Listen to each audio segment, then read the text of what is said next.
Welcome to Chandru Study Center. One more question in maths. The sale price of 2 oranges is equal to cost price of 3 oranges. The gain percent is. கவனிங்க. Sale price of 2 oranges எதுக்கு சமம்னா cost price of 3 orangeக்கு சமம் அப்படின்னு நம்ம சொல்றேன். First cost price of 1 orange. 1 orange இல்லையா? எவ்வளவு 1 ரூபாய். அதே cost price of 2 orange வந்து 2 rupees.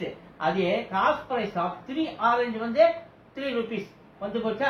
இப்ப அவங்க என்ன சொல்றாங்க, 2 orange is equal to the cost price of 3 orange. 2 ஆரஞ்சை விற்கிறாங்க, அப்ப செல்லிங் பிரைஸ் கண்டுபிடிக்கணும். நம்ம செல்லிங் பிரைஸ் 2 ஆரஞ்சை விற்கும் பொழுது அவங்களுக்கு எவ்வளவு வருமானம் கிடைக்குது, 3 ஆரஞ்சோட காஸ்ட் பிரைஸோட வருமானம். அப்ப 3 ஆரஞ்சோட காஸ்ட் பிரைஸ் 3 ரூபாய் இருக்கு இல்லையா. 3 ஆரஞ்சோட காஸ்ட் பிரைஸ் 3 ரூபாய். இதுக்கு ஈக்குவல் தான் என்னது 2 ஆரஞ்சோட செல்லிங் பிரைஸ். அப்ப 2 ஆரஞ்சோட செல்லிங் பிரைஸ் நமக்கு என்ன கிடைக்குது, செல்லிங் பிரைஸ் ரேட் வந்து ₹3 கிடைக்குதா. அப்ப காஸ்ட் பிரைஸ் என்னது, காஸ்ட் பிரைஸ் ஆஃப் 2 ஆரஞ்சுக்கு 2 தான் இல்லையா. அப்ப கெயின் வேணும்னா என்ன பண்ணணும், கெயின் வேணும்னா செல்லிங் பிரைஸ் அதிகமா இருக்கு இல்லையா. Selling price minus cost price. Selling price எவ்வளவு 3 ரூபா மைனஸ் காஸ்ட் பிரைஸ் எவ்வளவு 2 ரூபா.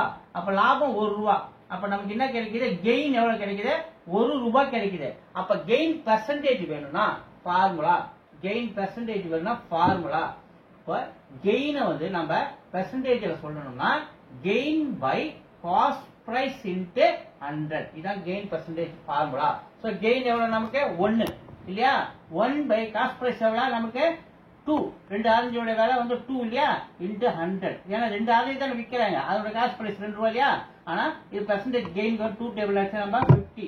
அப்ப 50% கெயின் எங்க இருக்கு, B ல இருக்கு. B is answer. Thank you.